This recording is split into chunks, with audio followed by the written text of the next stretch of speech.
met certain criteria for compliance reports, and we have, and therefore that 250 is included in your budget. It's available.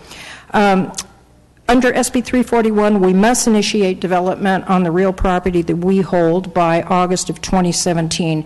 Extensions may be possible, however, we're working hard to meet those target dates. This goal was, of course, significantly advanced by the sale of the Edison property for that great project of 64 units in the first phase, 64 in the second phase. And smaller land areas have also been committed to, for example, at the South Stadium project. So we're working on that, putting the land we have remaining into production for affordable housing. Lastly, and most importantly, 341 imposes income targeting requirements. The net amount of the administrative and homeless allocation, which is $2,026,000 in this budget, that balance must be used in the following way. At least 30% must be spent for the development of rental housing for extremely low income households at 30% of area median income. For us, that translates to $607,821. Up to 50% can be spent for households earning less than 60% of AMI, and that translates for us to $1,013,035.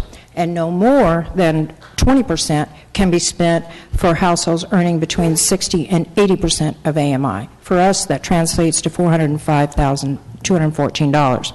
The specific projects to be funded from this program income that I've described will come to you and be subject of your approval. And the factors, of course, that we would consider as we bring projects forward would be the control of property, financial feasibility, potential to secure all project funding, ability to meet timetables, and meet income targets. And this last criteria, meeting income target, that's very, very important, because if the 30% target is not met, the state requires that then 50% of the program income serve extremely low. So you go from 30% that has to be dedicated to 30% AMI to 50%. Going forward in terms of income, there's about 6 years of city loan repayment left, rough calculation. Using an average about $800,000 per year that we're receiving, that would leave us about $4.8 million. That's total future budget for the housing income in this program. And there's only about $515,000 remaining in those small rehab loans that have been made over the years. So that is the picture going out there into the future. I've also included in this budget the encumbered funds in the attachments. You'll recall that in February 2014, the court ruled in our favor so that the enforceable obligations and the funds encumbered to carry those out were found by the court to be in our jurisdiction. And it pleases me to report at this time that these projects are either completed or well on their way. As you know, last January, Edison 2 began those 64 units. Hotel Fresno is just received its notification of award for the 9% tax credits. That completes its total funding package. Those are among the very few remaining projects that we have on that list, and we're making great progress. So that concludes my hopefully brief presentation. If you have questions, we'd be happy to answer. Thank you very much. Appreciated that. We'll take it to the public. Anyone in the community wish to come forward now and discuss this item, please do so. And you'll give us your name and address, and you have an opportunity to address the council. Okay, seeing none, back to the council. Member Brandau. Marlene, thanks for the update. And I think I need to take a private meeting with you again to get a bigger grip on that. I have dozens of questions that I'm not prepared to ask. So, but I do remember one conversation that we had a couple of months ago, and that was about the rental space that you guys need for your offices. And we were kind of had the idea, is there a better deal out there? And could somehow the city of Fresno reap the harvest of a better deal somewhere. And so do you have any updates for us on I that? sure do, and thanks for bringing that up. Our obligation lasts through June this month, and so we've been working with the city manager to identify space that would fit our needs and hopefully fit our budget at its current rate of about $1 per square foot, utilities included. So we've looked at some space. I think we've narrowed it down, and so hopefully we'll be making a transition soon. Okay. And then when is your current contract up? Is it On the facilities lease? where you're at now? Yeah. Yeah, we go into a month-to-month after June, at the Okay. end of this month. Okay. All right, cool. Thank you very much, Marlene. You're very welcome. Okay, the screen is clear. Council President, I make a motion to approve the successor housing agency budget as presented. Okay, we have a motion by Member Bain, seconded by Member Soria, and we need to vote on that today, so all those in favor? And those opposed? Passes 5-2 with members Olivier and Brand absent. Thank you very much, Marlene. Thank you. Did I say 5-0? 5-0 with 2 members missing, Brand and Olivier. Thank you, colleagues. Okay, next item on our agenda is the Convention Center. Jane, can you give us a little update on that? Good morning, Council. Yes, the Convention Center starts on page B31. It is an enterprise department, and its total budget is $16.8 million. The Convention Center fiscal year revenues in 17 reflect resources utilized for both the Convention Center and the stadium. Revenues associated with the stadium include $400,000 in anticipated lease revenue. Budgeted transfers include funding for the Convention Center and Stadium capital and debt service, as well as the operating subsidy for the Convention Center. Also budgeted is $1 million transfer to the Public Safety Communications Reserve. Contingent general funding for stadium debt payments was not needed in FY16 due to the team making timely payments, so funds have been allocated towards the upgrade and replacement of the Public Safety Communications System. Also reflected are the anticipated Convention Center revenues to be generated by SMG. Although the actual receipts and associated expenditures generated do not flow through the city's financial system, these figures are required per the terms of the management agreement with SMG to be included and approved as a part of the city's budget. There are just a couple of things in the Convention Center budget. One is the replacement of the carpeting in the lobby, second floor, and meeting rooms of the Convention Center. And also budgeted is an additional $1.6 million in capital funding for the stadium improvements. One thing that is not included in the budget is the issue of the naming rights. And I believe that Mr. Overfelt is here and can address this issue. Mr. Overfelt?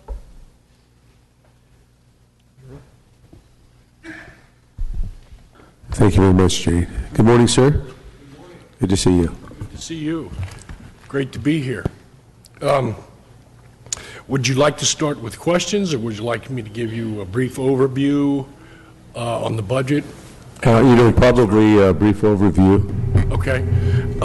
Brief overview on the budget is very similar to the last year's budget, giving effect to all the increases that we're going to have to absorb related to federally mandated and state wage increases and sick leaves and those type of things.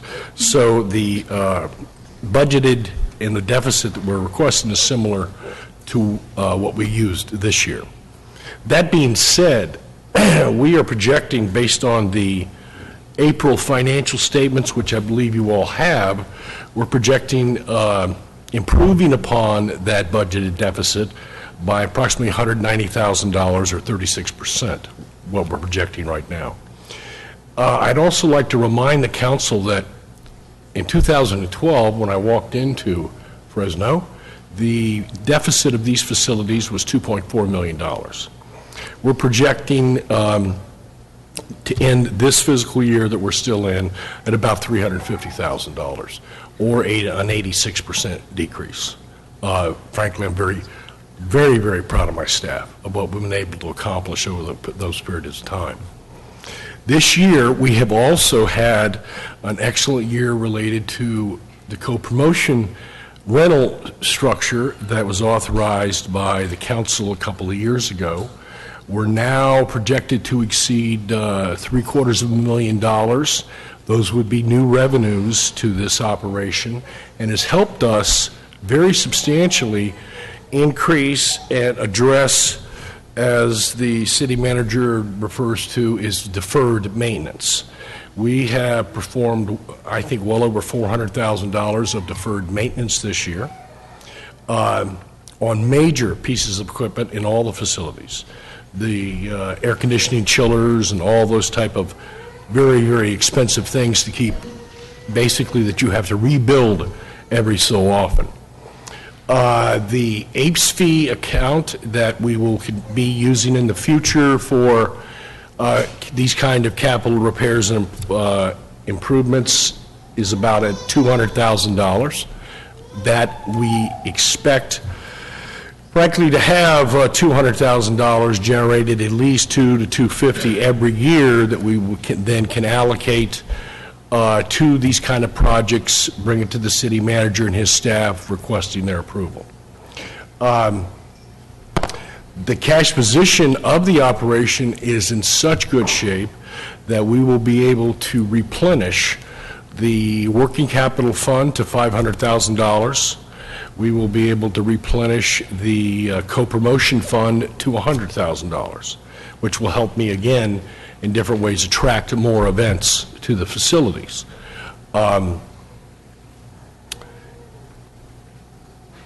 I'd like to take just a minute, if you would give me the opportunity, because I just saw the chief headed out the door. And I have to let you all know, because I really didn't think that there was enough press on the whole Trump event, of how well that was handled, how much patience and professionalism that was demonstrated by our city's PD. I was there the whole time with the chief. It was just astounding. We had no problems, we had no damage to the buildings, and it was all to do with the planning and execution of what they did and how to handle the protesters. I just had to get that on the record, frankly. What else? Things overall are just going very, very well for us. And I think you're seeing more and more press releases that I'm releasing on the new events. My finance director is here with us today, Lynn Higginson, and the ladies from the Bureau are here always to support us. I did put out a press release recently with Layla that over the past 3 months, working with the Bureau and Pardini's, and of course ourselves, coming to the table and negotiating deals, have went to contract with probably 5 or 6 different vendors that will generate 85,000 hotel room nights for the city by 2020. Very substantial. And those are only a few of our hotel clients.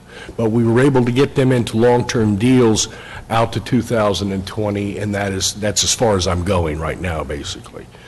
Mr. Manager, did I miss anything? Yeah, one other thing I'd like to point out, this is probably one of the best years that the Convention Center has had in quite some time. Absolutely. So the work that the council and collectively with Mr. Overfeld, the fruits of that work we're seeing that. In addition to increasing the number of acts, as Mr. Overfeld indicated, his working capital fund, because the additional revenues have been generated. We talked about having to have a working capital able to deal with cash flow issues during the course of the year. He's going to be able to replenish that working capital fund back to the $500,000. Yes, sir. The co-promotion, able to replenish that, so that's an ongoing source of revenue that Mr. Overfeld can use to manage his operation on a daily basis, as well as negotiate new opportunities. More importantly, he mentioned that the deficit at one time was like $2.3 million annually. That's a deficit. For some of us, we call that a subsidy. We're now around $500,000 or projected Less. this year, less. More importantly, as there was a lot of discussion, his accounts payable Yes, sir. are all at 30 days or less. They're all current. They're all current. So at one time, we had some pretty big account payables I can tell you that at this point, not only is he has brought in additional opportunities that have generated revenues, conventions, concerts. Santana's coming on September 2nd. Get your tickets fast. I may be the first guy in line if I don't beat anybody else there. But more importantly, all his accounts, we didn't take into the fact that when there was a deficit, there was also a very long lead time on paying a lot of the vendors and suppliers. So I think we've come a long way in the last 3 to 4 years from where we were to where we are now with this operation. Thank you. Thank you very much, and fantastic job. Thank you very You've much. come a long way, and I know it took an awful lot of work and, of course, support from the council and the mayor's office. But we need your type of leadership to get where we're going. So thank you. There is one item that I would like Mr. Overfelt to discuss, and Bill and I have been talking about this, and I wanted to bring it up today, and that is with regards to naming rights and the cost associated with pursuing naming rights. And Bill, I'm going to let you get into the details, but there are some things that we wanted to bring to your attention before we decide to go forward with actually issuing an RFP to hire someone to do that kind of work. Thank you for reminding me of that. No additional expenses for this project is included in this current budget. The naming rights concept we agreed to pursue in our last management agreement, and it's really a two-phase process. The first process is to have an independent firm come in to town and look at all the different advertising opportunities they could have by either selling them in, we looked at two different scenarios, the naming rights of Selland Arena versus the naming rights of the Fresno Convention and Entertainment Center, which is the umbrella name. Well, that study's been completed. It frankly will not go stale. The professionals said by far we could expect to receive more dollars if we could consider changing the umbrella name so it would encompass all 4 buildings, so that the Fresno Convention and Entertainment Center. Now, the next step is the interesting step, and in both the city manager, I think it's fair, and I are looking for guidance from you. The next step would be to hire professionals that actually do this kind of work all over the country. Of course, SMG, we know there's probably 5 or 8 that are the best in the world. They're very expensive. And just to give you ballpark numbers, and I have talked to them, a cost would be about $7,500 a month, plus expenses, and they would want a contract from 18 months to 24 months. So we would be on the hook basically for $100,000 a year.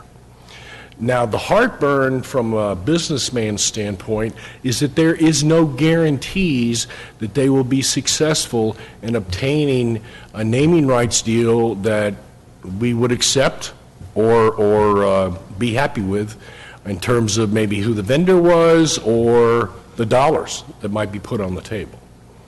So where I'm coming from is that if you would like us, we are fully prepared to pursue the next phase. But the next phase will have to and will require an addition to my budget of a couple $100,000. And of course, that would be, we would bring these people down and we would interview them and we would choose them based on their actual production in various different buildings that we operate all over the country. But I want to just impress upon you that it is not a guarantee. They do not guarantee that they will be able to deliver something. The city manager and I and Renee yesterday had a conversation that I think is necessary to bring to your attention. Is this the right time in the city's progress, if you will, to pursue that next phase? Meaning, with the redevelopment issues and the high-speed rail and all those kinds of things, in the future, would we probably be more attractive to a large vendor for this kind of transaction? Personally and professionally, I think so. But it is frankly your choice, and we would Whatever you decide is fine. But I just wanted you to know that that's really the last deliverable, as I call it, in our management contract to finish up. And it's some more dollars. Very good, thank you very much. And the last thing I would like to let you all know that the energy savings project that we implemented, you approved. If I have the data here, year over year, we have saved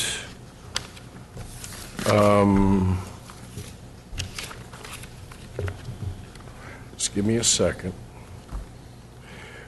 We've saved 793,000 kilowatt hours year over year. Now, at the current rate, that equates to somewhere between $80,000 and $120,000. So the system is saving money, it's working, and we continue, frankly, to find additional areas to save money. Like this past week, we completely were able to seal up all the doors to the theater so that you have much less air escaping outside. And the doors in the Valdez and the arena, very frankly, I can't do any more with those. Those, we're going to have to replace those eventually, and it's in my capital plan once we get the money. Thank you very much. Yes, sir. It's a great report, appreciate it. Thank you. Keep up the good work, keep your team happy, and they'll work hard as well, I'm sure.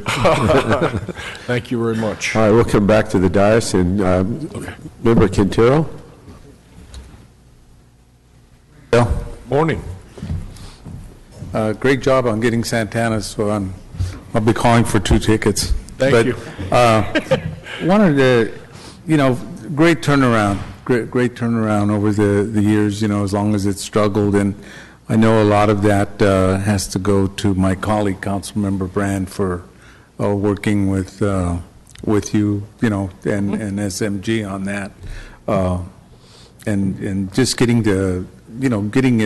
moving it up, stepping up, and then the entertainment that you've been able to bring in, the different venues, and keeping the ones that have been here a long time as well. Just a word of caution on the naming rights, and it might be a little bit funny, maybe not, but in Denver, the football stadium is called Mile High Stadium, and the sponsor there recently filed bankruptcy. And just remember, it's Mile High Stadium, so Marijuana Co-op wanted to be the sponsor for the stadium, so they've got some problems on those naming rights, so that might be something if you do get a company that might go out and try and market it, just be careful. Will. You may get what you wish for. Any kind of deal of that magnitude, and I think our contract says, would have to be brought back to the council by the manager to get your approval. Yeah, and wanted to, I know with the venues that you're able to bring in, especially like the ones with the conferences and most recently the Miss California pageant and all that. Wanted to ask Layla how they've tied in with working with you and accommodating the folks that are coming in with the beds that they're going to need and that type of thing, and as well as local ones, because I've worked the last couple of years with the folks that bring in the big rig trucking event. So if you can touch on that, on what you... Certainly. Good morning.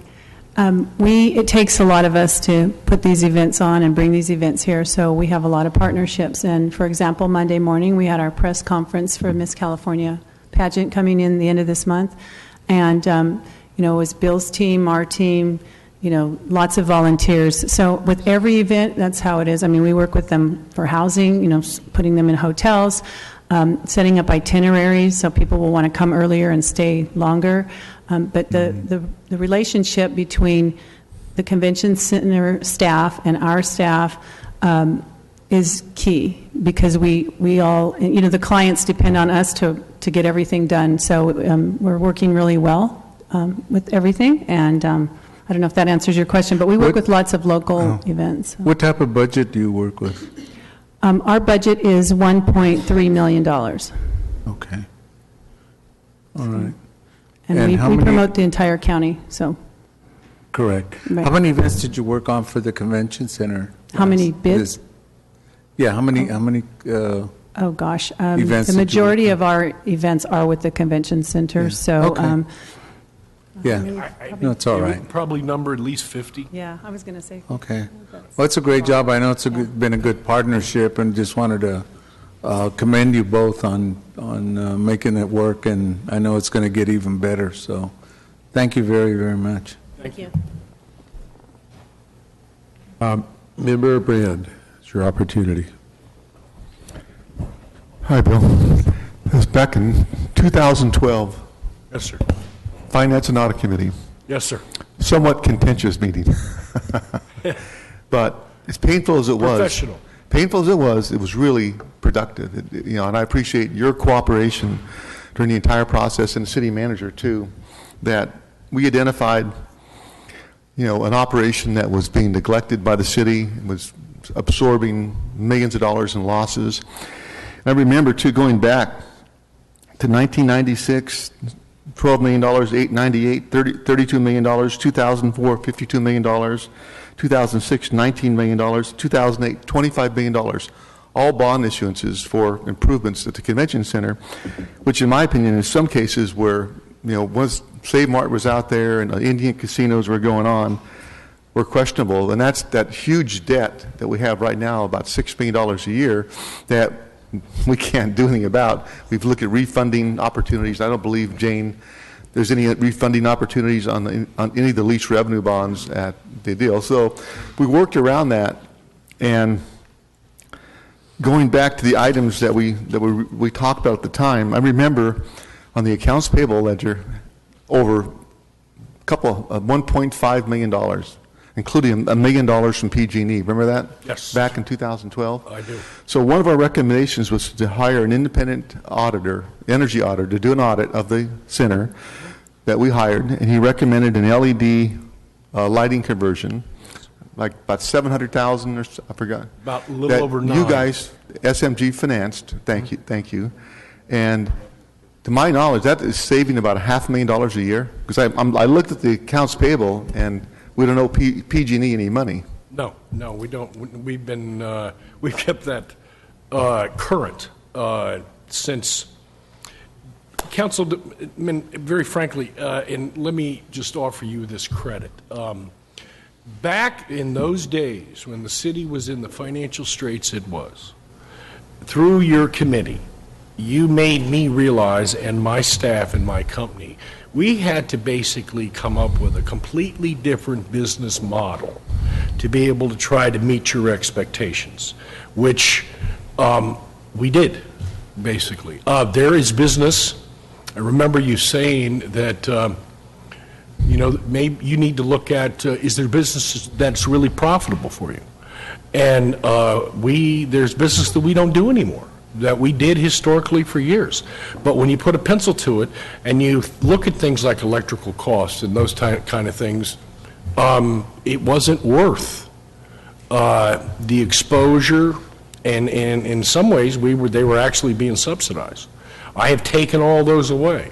There are no more credits for using the convention center except room night credits, because the city receives TOT, and credits related to the amount of food and beverage they spend with Pardini's, because we receive a very nice commission back from them. So we changed the business model, and it is working. And the other thing I'd like to say is that, all those debt service issues that you brought up that are, no question, millions of dollars, neither the city manager or I were really involved in those decisions at that time. Those decisions were made by the administration at that time. And I'll be the first to agree.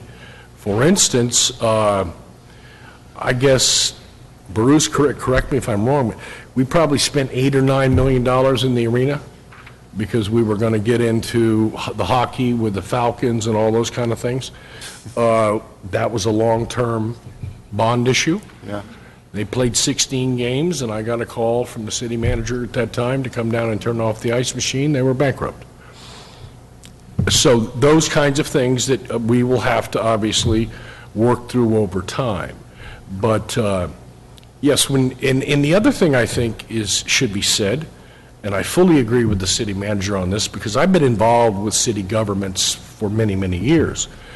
Back then, in those times, there was never any money set aside if there was a major or catastrophic loss of a piece of equipment that, say, my building needs, such as my chiller in the convention center or the chiller that runs the arena and all the other 3 buildings. Those pieces of equipment themselves are probably worth $7 or $8 million. What the city did back then, because I was here, is they issued a bond. And they went into debt for 30 years and had it designed and had it reinstalled. I think many cities all over the country are moving to the concept of starting to set aside dollars each and every year for those kinds of things that inevitably you're going to be faced with so that you won't have to go in debt for 20 or 30 years. Yeah, what we did, we made it a very efficient business model that no longer, and it's not really that you can't do it, because in many cases there's some events basically were subsidized, and that's a community event. If you take Disney on Ice, okay, we're going to offer a nice show for the kids, or the circus and so on. But we reached the point as a city when, particularly back in 2011, 2012, when we were near bankruptcy, and we were not in a position when we couldn't even provide, have minimum staffing on police and fire, parks were decimated, streets were being unpaved. We couldn't say, well, I can justify subsidizing an event for $100,000. We just didn't have that luxury. Right. And you mentioned the thing that probably epitomized what the business decisions was. The hockey team had moved to Save Mart, and the city in 2008 wanted to lure them back and made promises. They said we wanted a new scoreboard and about $4 or $5 million in improvements. And not only did you have to bond it, because that was going from a tax-exempt bond to a taxable bond, which had a prepayment penalty. So it was over $5-6 million cost. And as you know, nobody said, let's examine the financial statements of the team. And halfway through the season, they're gone.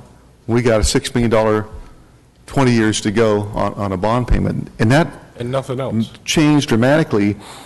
And you mentioned the Trump event. As I was involved in that too. There's people trying to get things below our cost. Yes. We cannot do an event that's below our cost. No. So this final product, whether it's Trump or Hillary Clinton, it doesn't make any difference. Any event has to be done where we make some money. So nobody gets subsidized, and it was a problem in the past. And it's dramatically changed. And the LED lighting not only saved $500,000 a year, I don't know how much it saves in maintenance costs, because you've got lights that maybe replace every so many years versus once a month. Oh, it's going to save a substantial amount of, because those lights, I think their life is 10 years or greater. Right. And we've only had one go out since the project was completed. And it's guaranteed for a certain period of time, and the contractor comes back in and replaces that light. So it'll save substantial amounts. And I know at the time we went through, the management fees, the bonuses, a lot of things, and you guys were always very cooperative in the whole renegotiation that we did that year. And then the co-promotion was a product of that recommendation. Yes, sir. That is every year, to my knowledge, is produced $300,000-$400,000 or more. And what I say, it's collectively between the savings on the management fees, the energy retrofit, the co-promotion, that we are now saving the general fund more than $1 million a year. Absolutely, easily. So that's $1 million more every single year that we can use for other operations. And we also said, because at the time the APES fees, that $1 portion that is set aside for capital improvements, we need to make sure. And the city manager at that time identified $8 million, right, in deferred maintenance, and we did do the chillers, right? Yes, sir. So we had to make sure that we put some of that money for the convention center to make sure you guys can be competitive. Who's going to go to to a game when it's 102 degrees and it's 101 inside the event. And we've talked about a hockey team a couple of years ago that wanted to come to Fresno. Actually, the San Jose Sharks minor league team was one of the teams in consideration. But we went through the city manager, Mr. Overfelt, myself, and we said, does this pencil out? Because in the past, oh yeah, let's bring them here. You know, we'll bring in 3,000 people a game. They really bring in 2,000 people a game, and we end up subsidizing the event. And again, if we were a rich town, we'd love to have a hockey team here, but we can't afford to subsidize. We can't afford to lose it. No. So those business decisions have totally changed how we look at the convention center. And in my opinion, the convention center is one of the major components of downtown. The convention center, the baseball stadium, Fulton Mall, high-speed rail station, all those need to be in sync. And having a successful convention center is, to me, is an important part of that. On the naming rights, what do you think? Now, we have the Selland Arena. We have the new exhibit hall that's 16 years old, and the Valdez Hall, but we don't have any name for the overall center. So we could do a naming rights to the entire center. We could call it the Quintero Center for Cultural Arts. Well, the current, as the study I had done, we do have an umbrella name, and it's the Fresno Convention and Entertainment Center. And that's what we would try, these professionals, if we go to the next phase, would try to sell. What that ends up being, I have no clue. But that's where the value is, because they would get advertising opportunities in all 4 buildings. Right. Versus just one. So we would have I know the exhibit halls obviously can keep as a naming rights deal. City manager? Question that Mr. Overfelt and I have posed to the council is he indicated that he's prepared to go out and issue an RFP to hire a consulting firm to pursue a sponsorship via naming rights, whether it's for the quote-unquote new exhibit hall or the umbrella, the entire umbrella being all the buildings at the Fresno Convention and Entertainment Center. But based on his due diligence, these firms would cost us about $100,000 a year, and there is absolutely no guarantee that you're going to get anything as a result of that investment.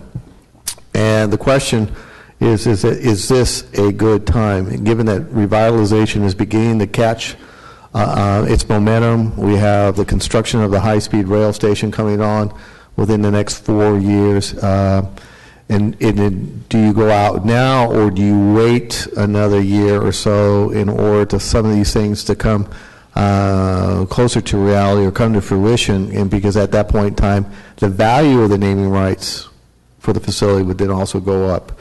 But both of us are open. I would just have to work with Mr. Overfelt in identifying the resources to fund such an endeavor. But again, we wanted to pose that question to the council because we could be spending $100,000 a year, as Bill indicated that they wanted like a 2-year minimum agreement.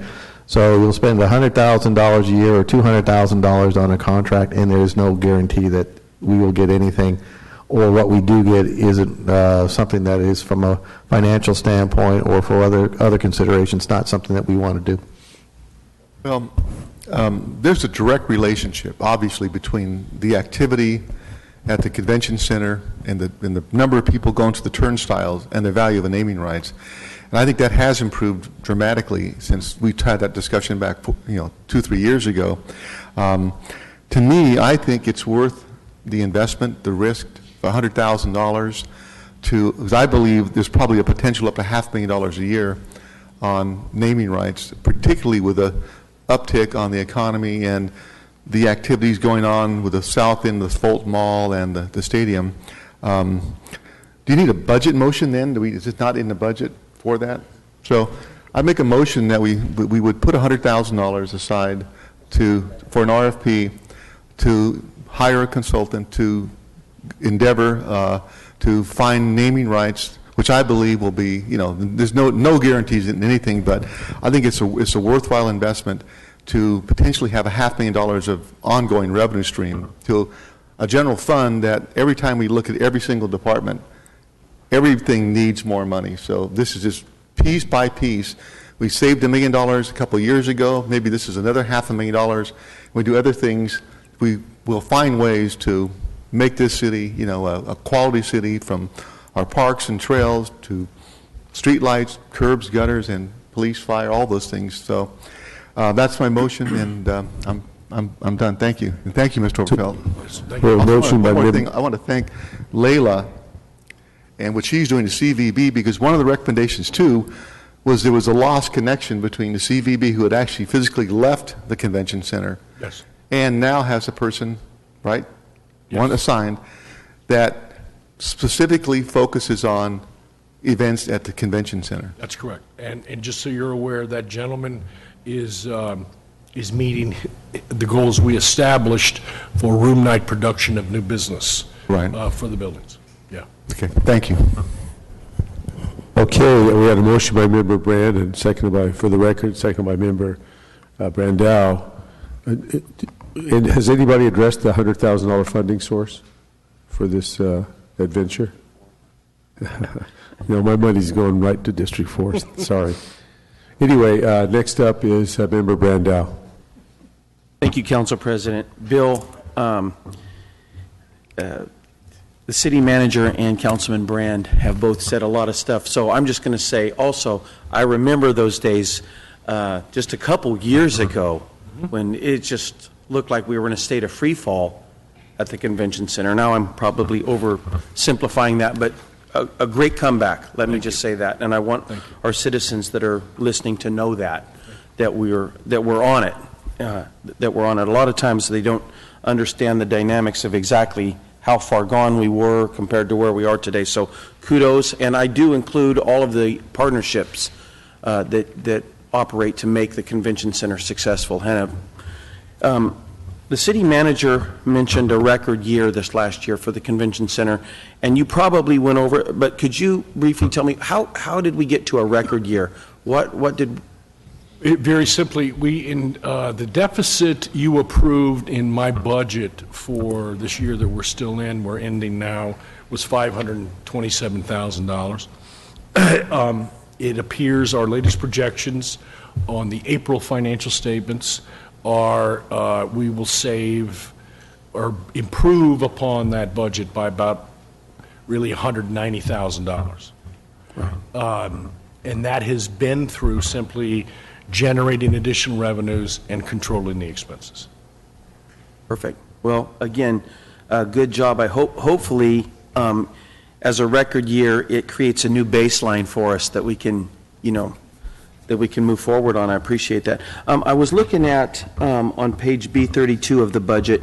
It talks about a beginning fund balance of $2,356,000. And I see you looking at Jane. I am. Jane, can you okay. answer that question? Does that include the capital reserve, cash flow reserve that the city manager was talking about? The increase? Yes, it does. Okay. So that's real important to maintain that Yes, it cash is. flow in there. Okay. Interesting. Is that where the increase comes over last year's amended? Not completely? No, not. I think it is a $60,000 increase over last year. Yeah. What's driving that is changes in workers' comp, mandatory sick leave that the state is required, and changes to the minimum wage law. Correct. Oh, all right.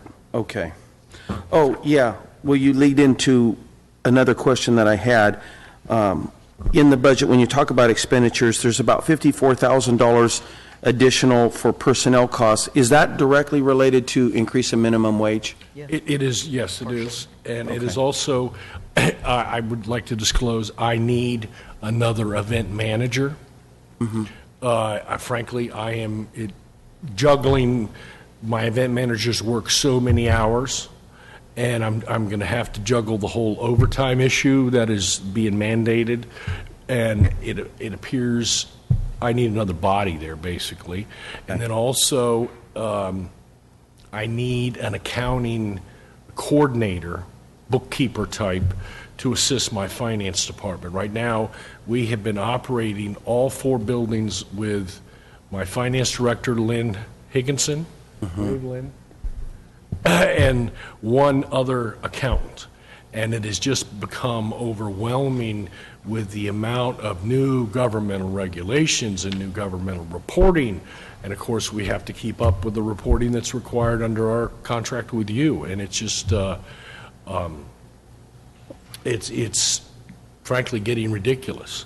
But the net is only $56,000 net Right. increase, basically. Yeah. The net's only 56,000. Fantastic. Back to the beginning fund balance, so we're starting off the year with about $2.4 million, right? Okay. Is there, and although I just seconded Councilmember Brand's motion to go after, to add the personnel, to go the consultant to go after the RFP, is there any way that that funding could come from that overage? That is the beginning fund balance. That has been used, as I indicated earlier. Part of it is not just from the convention center, but also from the stadium. And so there is $1.6 million of capital for the stadium that is being funded out of that beginning fund balance, because there are deferred maintenance needs at the stadium as well. And so part of that money is being used for that. There is an additional, and I guess I have to go back to how that money got there, is that a couple of years ago there was some, how shall I put it, doubt as to whether or not the tenant of the stadium would be able to pay the debt service Right. on the bonds. And so to ensure that that debt service was paid, there was money that was transferred over into the stadium fund, which is contained in this budget, to ensure that those payments were made.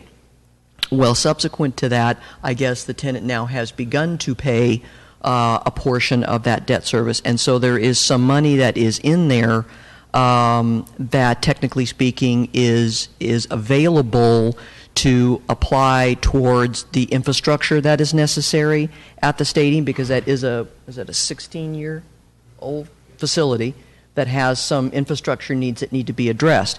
As is also indicated in the budget, the remaining $1 million of it, the determination was made that this would be a good opportunity to augment the public safety communications reserve, since this is general fund money.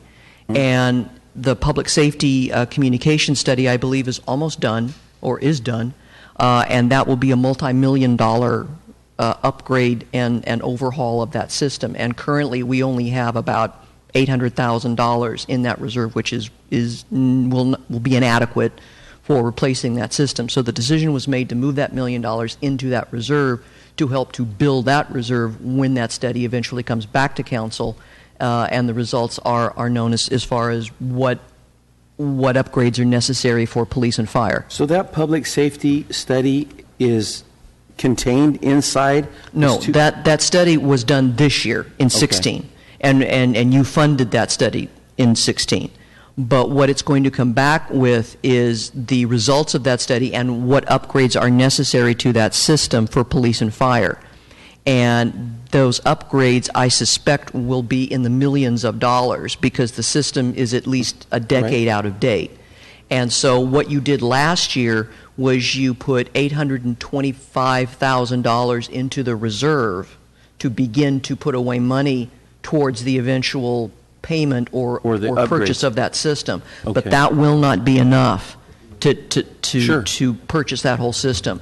And so the decision was made that since this money is no longer needed because the tenant is now paying on an ongoing basis some of the debt service, that the one-time decision was made to move that money into the public safety communications reserve in order to start building that reserve for the eventual purchase of the upgraded system. Okay, but do we know when we're going to begin spending that money on the upgraded system?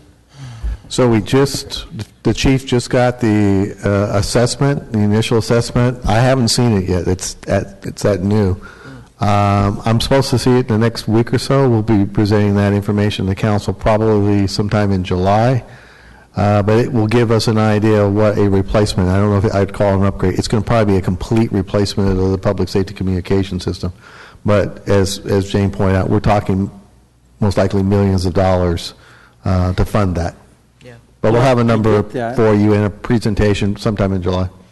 Okay, I get that, and I'm supportive of that, but we don't know when we're going to initiate that then, the spending of that money, right? So what I'm wanting to know is, so I might be crossing over funds, but is there an opportunity in this overage to pay for the consultant for the RFP for the naming? So I guess this is why you have a city manager and an assistant city manager. I think, the fact that Mr. Overfeld is already saying, based on his current projections, that the subsidy will be about $190,000 less than what we had anticipated. For this current For this year? Yes, sir, that's That correct. he's smiling too, because he's going, I knew where he's going to go. I think I've already identified at least $100,000, because you assumed you're going to spend $500,000, but we're going to spend about $310,000. So I can take $100,000 of quote unquote his reduced subsidy and use that to fund at least the first year of the consultant agreement, if not even the second. We can. Yes. So is that a good, Councilman Brand, did you hear that? We've got the source there. If I can make an amendment then to identify the funding source as the carryover of the excess $100,000, 190. 190. Is that okay? Well, okay, so that was going to be my follow-up question. Yeah. You talked about an 18 to 24-month contract that they Yes, want. sir. Is that right? Yes. So do we have to fund it all in this budget, or we just do half here and half next year? You could fund it this year and then look to hope that we have another good year next year, and we'll fund it out of the reduced carryover for next year, or reduced operating. I mean, we could do it 2 years, but once we come back with an RFP, one, we'll know what the real price is, and then two, you just understand, like everything else, if you decide to pay for the first year, apply the first $100,000 to the contract, that there will be a subsequent payment required or resource in the second year. That would already be pre-ordered in next year's budget. Right. Councilman Brand, what do you think about that method, where we do 1 year in this year's budget, our budgets are annual budgets? Okay, that's my amendment, Okay. that we fund it for 1 year. Out of this budget? Yes. Yep, out of that source right there. Yeah. Cool. You second? All right. Thank you. Now, Bruce, you led to my next question, which was about the stadium, and I had to go to the line item. Jane, could you tell me, so on page 42, kind of give me a refresher, because the stadium stuff is not really in the real short convention center presentation. So kind of remind myself and other council members and the public what's going on with the stadium from page 42 there. Okay, so let me get that page here. Okay, so it's really kind of straightforward. We have the debt service fund, which is 47001, and that's where the debt service for the stadium is contained, and that is paid for through a combination of general fund monies, which are transferred into that fund, and also through tenant payments, which are budgeted at $400,000 for next year. And so we make up the rest of that, and that debt service is paid twice a year. Then we have the outside repair, the stadium operating fund. That is, I believe, connected to the board. Oh, to the audit. I'm sorry. The $25,000 is for the annual audit. That is done. And then there's also some $50,000 for regular ongoing maintenance on the stadium. The $1.6 million is what I referred to earlier, the one-time use of that money that I referred to just a few minutes ago. The $1.6 million for the deferred maintenance, the upgrade of the chillers, and what other kinds of things. I believe there's a rather lengthy list that was developed by a consultant. Yeah. And so that list is going to be addressed, at least in part, by this $1.6 million of one-time money that we have in order to address some of those issues on the facility. So that's basically what those three funds will do. You have the debt service fund, then you have the operating fund, and then you have the stadium capital, which is basically where those improvements are contained. All right, thanks. Thank you, Jane. Is that enough? I might ask a few more questions about that in the next couple of days. Let's see. All right, for now, I think that's the end of my questions that I had written down. So thank you, Jane. Bill, again, good job. Thank you. All right, thank you, Council President. Councilmember Soria. Thank you, Council President. I have a couple questions, and I think some of the questions that I had, colleagues Lee and Steve have asked them, so I appreciate that.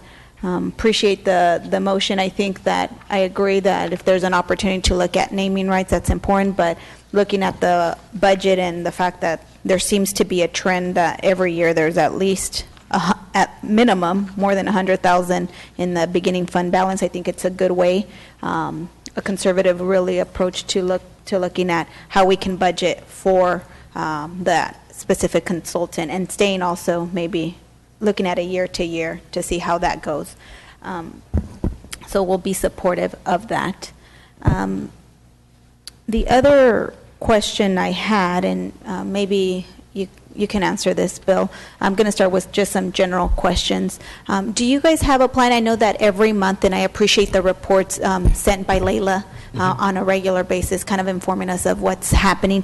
But do you guys have a plan maybe to help increase the entertainment on a year-to-year basis? I know now with kind of our economy doing a lot better, maybe trends changing, do you guys put a plan together on an annual basis to increase? Yes, ma'am.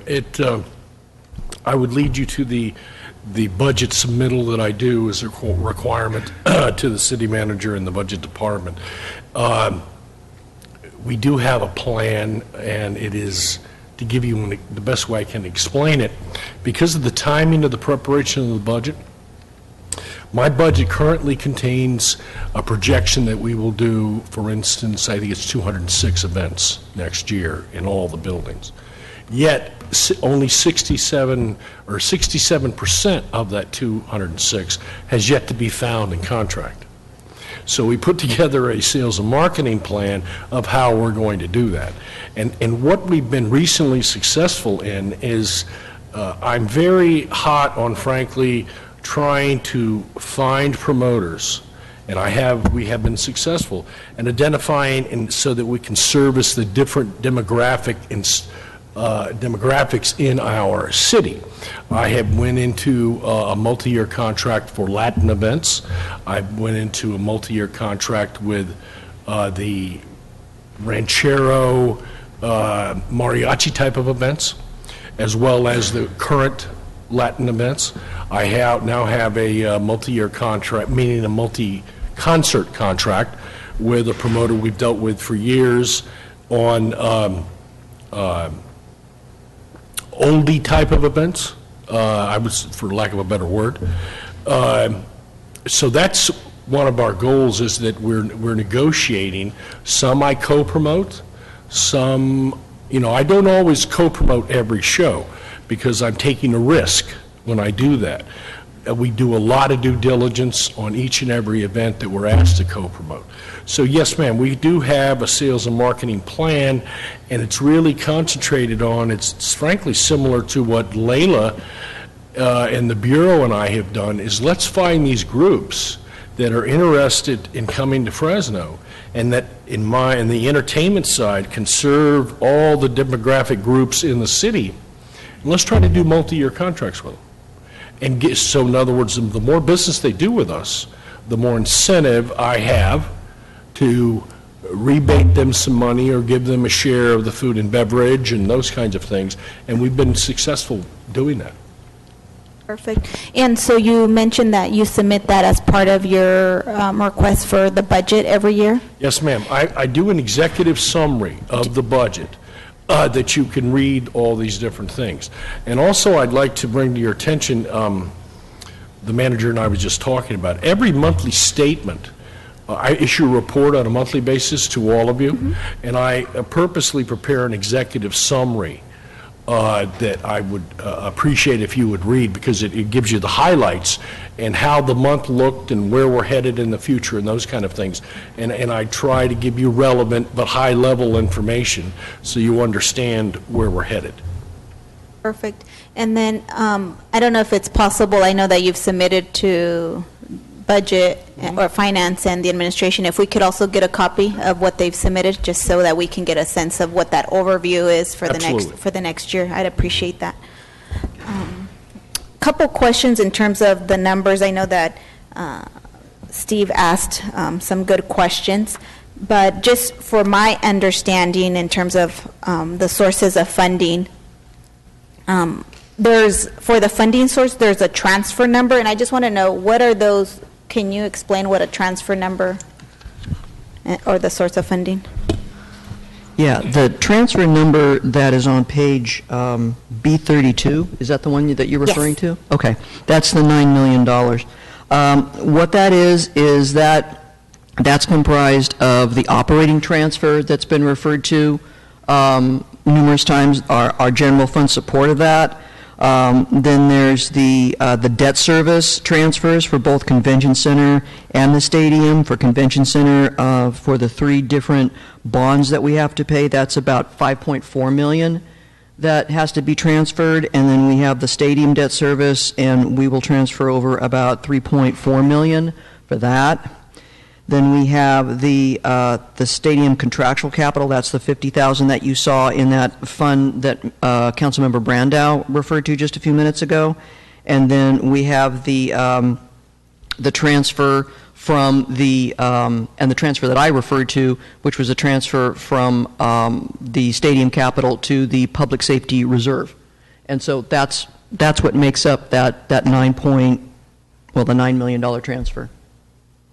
And I can give you the detail if you want. Perfect. And then, thank you for that. And then in the next page, B33, the miscellaneous revenue, what are, in terms of that line from the capital? Okay, that's actually the SMG revenue that is anticipated, and we have to, that doesn't flow through our books, but we have to put it in our budget because it's part of the contract. Okay, perfect. Yeah. Thank you.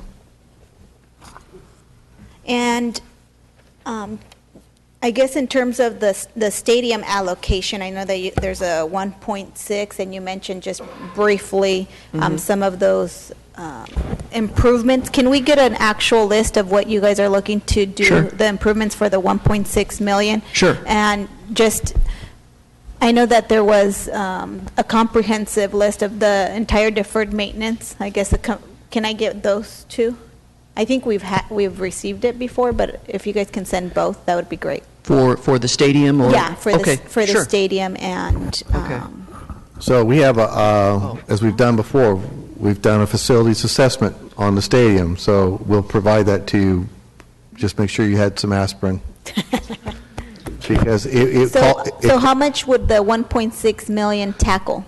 So the stadium, the facilities assessment identifies at least $1.5 million of ongoing deferred or ongoing capital improvements based on the life cycle or replacement schedule of a number of assets ranging from instant replay machines that don't work any longer because it's an old analog-based system to, I think there's 16 air conditioning units that are all the same age in that facility that at some point in the immediate future are going to need to be replaced as they just are not going to last. So we'll provide you a copy of that facilities assessment, but just make sure you have your heart medicine when you start looking at it. I think I had that too. On the stadium. So I know that you guys mentioned in the summary that last year we had budgeted at $3.4 million for the debt service fund. And so we've received, obviously, payments from our tenants. And so is that why we're reducing the amount? Yes. So we're anticipating that there will continue to make those payments, and so We are, therefore yeah. we're confident, and so we're reducing the amount. Yes, that's what we were told. Okay, perfect.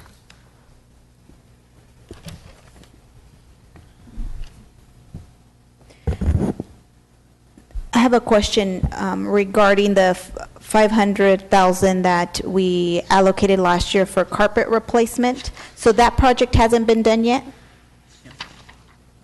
I think it was supposed to be replaced in the lobby, second floor, in the meeting rooms of the convention. No, ma'am, it hasn't been done yet. It was postponed. What's the timing of that? Well, the timing is once, and if you approve this budget, we have already bid it, the budget, the carpet has been selected. Frankly, I cannot issue a PO until you approve the budget. I will issue a PO in the first week of July. So we'll have it done, you think, by the end of the year? Completed? That's what I've been told by the city manager better happen. Yes, Okay. honestly. We were going to start on that project as soon as it's delivered to us. Probably, I would think, August, September, maybe. Okay, and so I guess to follow up, what was the additional amount that you guys needed? Because I think you mentioned here, it wasn't specific, how much more you were asking for us to budget? For In the addition naming rights to- issue? No, for the carpet. For the carpet. We allocated 500 last year, which we're carrying over to Right. this next year, but how Right. much more are you asking us to allocate for carpet? I'm not. I you're am not. comfortable with the With the bids. 500. With the bids we've received, and then further negotiated by my senior director of operations and beating them up pretty good. I'm very comfortable the 500 will be plenty. Okay, perfect. I just didn't know if you guys needed additional money.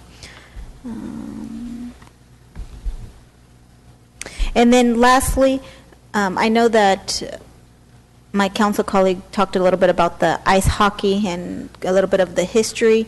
So I know that I had heard that there was some interest recently of an ice hockey team wanting to come to Fresno. Do you have a status on that? Yes, Is ma'am. there- Let me explain to you. Over the past year, the city manager and I have met with numerous different hockey teams, be it the junior hockey team here in Fresno that currently exists over at Gateway, a AA hockey team, and a AAA hockey team, the ones from that were the sister team from the Sharks. It became clear to us that in order for the city to be able to ensure that we did not subsidize those type of operations, that the cost of electricity to hold that 30,000 cube of ice, 30,000 square foot cube of ice for 6 months had to be part of the cost equation that had to be covered by the team. Now, that could have been covered by food and beverage or other revenue generations, which equates to, frankly, butts in the seats. How many people are you going to put in that building for 36 games that generate all these different revenue sources that we would be happy to share with the team after all of our costs were covered? And frankly, How much- none of the teams were even interested in even discussing that, which is, we had an independent group. This became such a hot item. We had an independent group come out, the city manager actually hired them, to verify and put in writing $1,400 a day to run those ice chillers. That's $250,000 a year that had to be in that cost equation that the teams had to agree to, that they were going to cover one way or another, whether it was through attendance, watching their games, those people buying food and beverage and those kind of things, or at the end of the year, you'd cut us a check. And we could, like I said, with all these people we met with, no one was willing to do that. And frankly, we as a company, SMG, run many facilities, arenas all over the country. And more arenas are waking up to the fact that if you do not factor in your electrical cost for holding that kind of ice for 6 months, you are in fact subsidizing those hockey teams. Some cities are willing to do that because, especially the ones up north, they want the hockey in the building, they want the activity and those type of things. We don't happen to be in that financial situation. The city manager has made it very clear to me that he does not want to subsidize another sports team. That's the short version. Okay, great, thank you.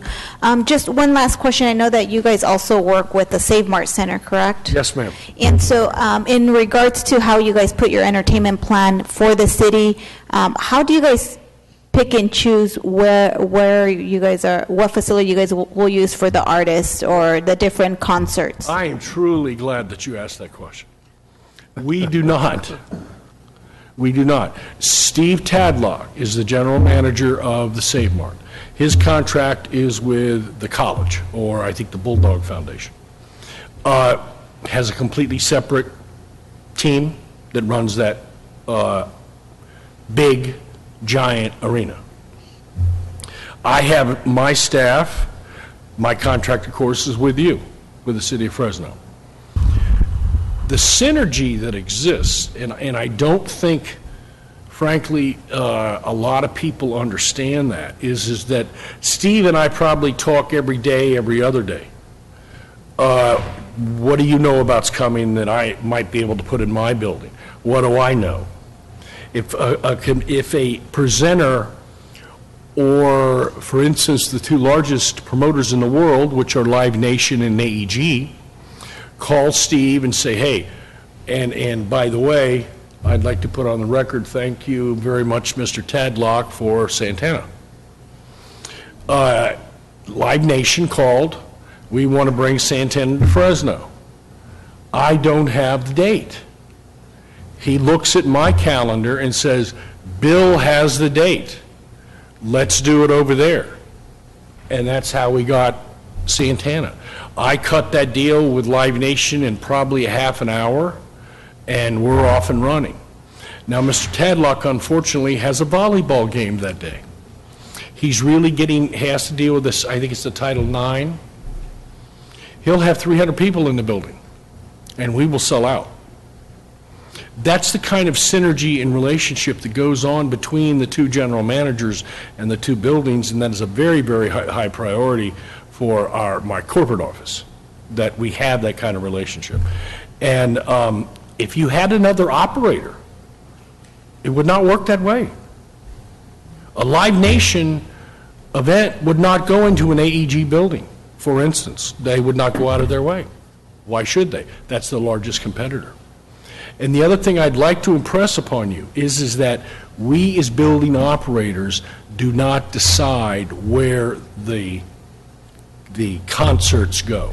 The agent and the act itself decides what city and what building they want to go to. Justin Bieber, is that his name? Of course, that level, A-level act, as we call it, would always go to the Save Mart, because the Save Mart has 14,000 seats. And he probably, I think he did sell it out. He would not come over to our building, which was built in 1964, which has a maximum capacity, if you do it in the round, of 9,000.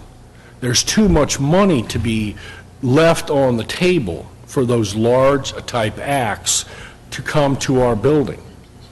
There are many other operational issues, and I was remiss, and I would love to invite you down to the facilities and buy you lunch and take you for a full tour so we could talk, and a lot of the other council people have done this, so they really realize the difference between the Selland Arena, which is a 1964 building that still functions well for a certain size of event, versus, and then I'd be happy to take you over to the Save Mart and show you this giant $130 million building, current, and all the attributes it has that draws these A-level acts that we cannot handle. Thank you for that, and I'd welcome a tour. Good. Well, So I will have my staff set up a time that works for both of us so that we can go out. Excellent. Thank you. Thank you for answering my questions. Sure. Have a Member Baines?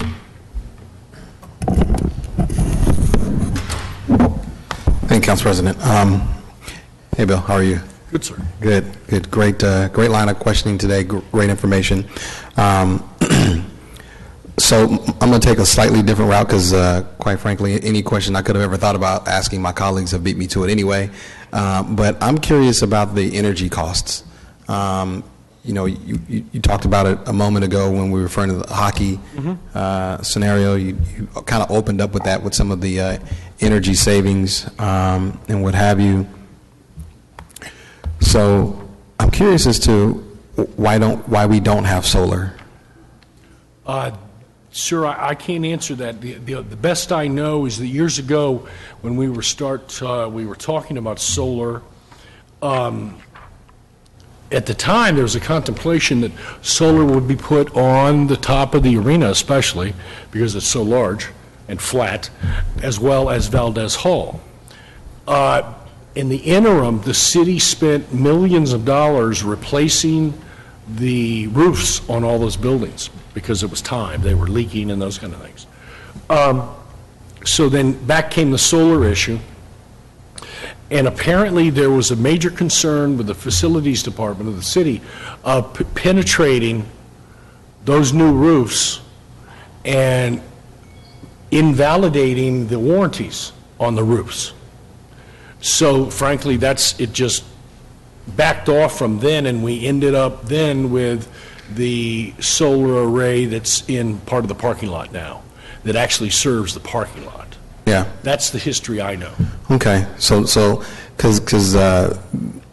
obviously probably no one did any real research on that because they don't have to penetrate the roof to mount a rooftop system. And that probably was just a guess. Have we ever had an analysis done on that, Bruce?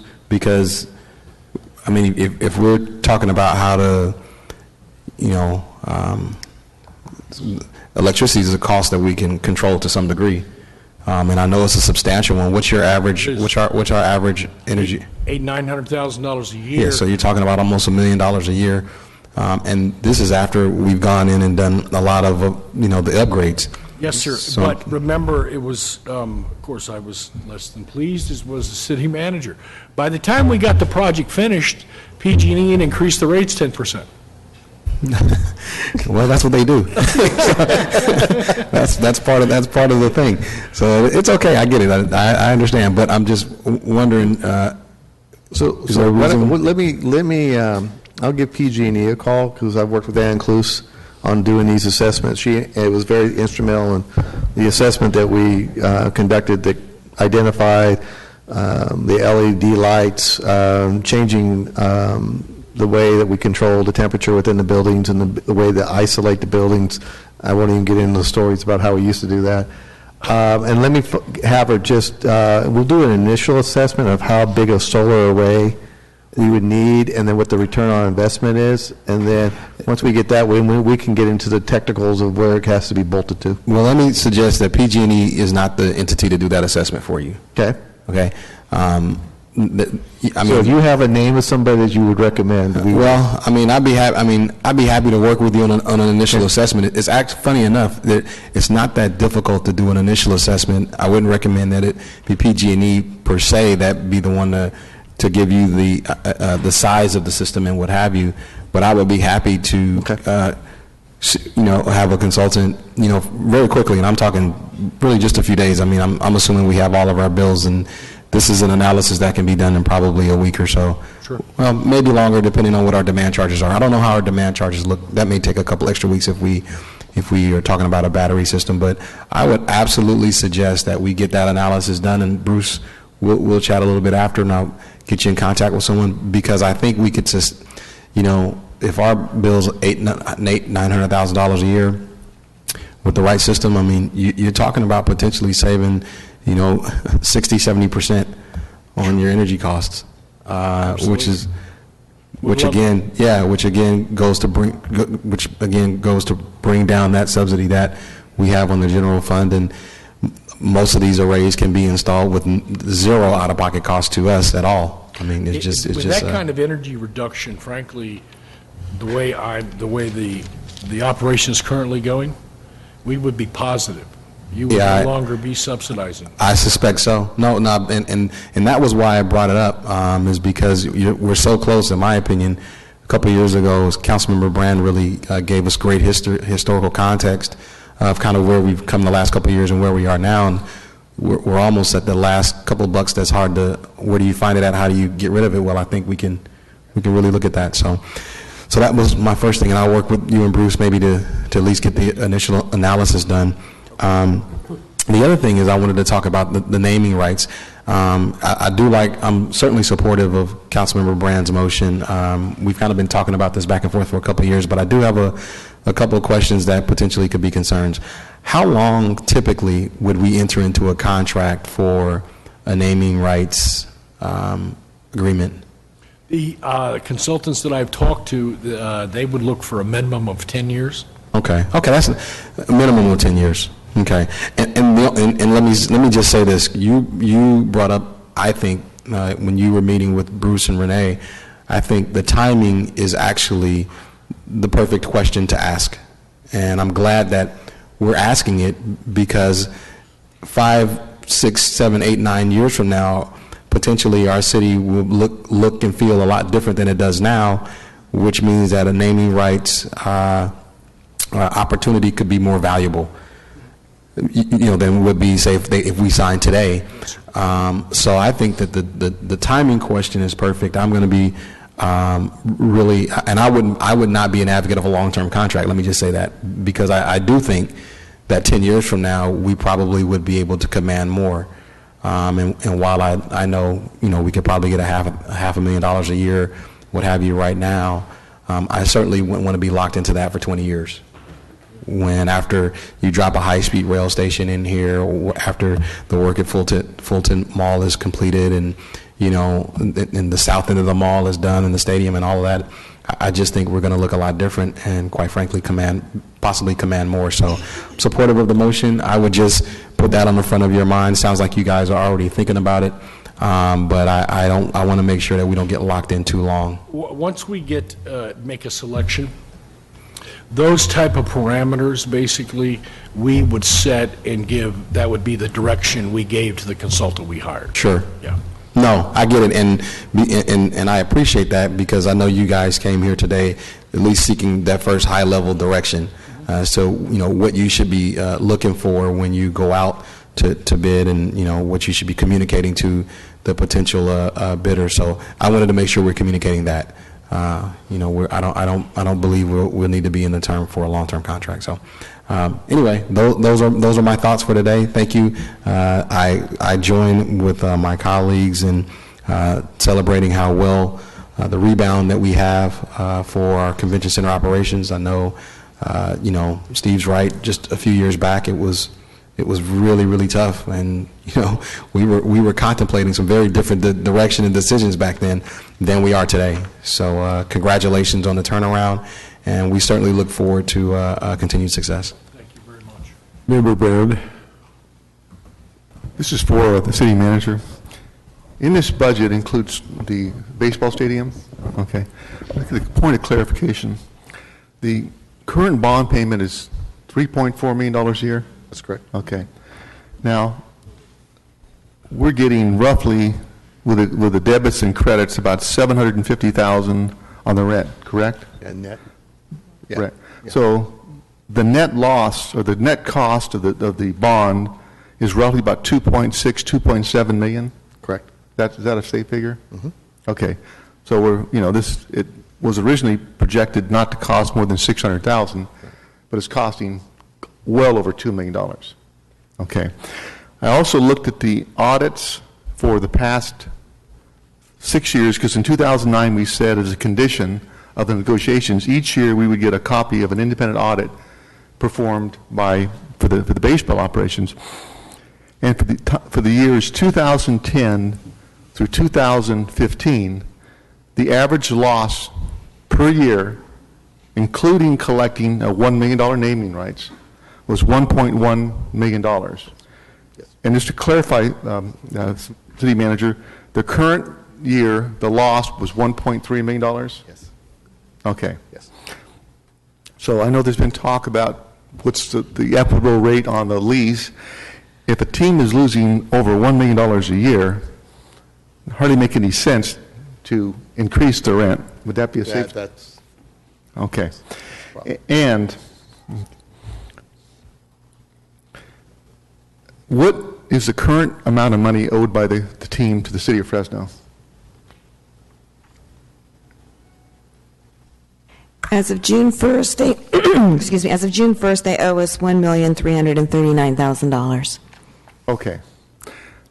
So right now, $1.3 million owed the city. Okay.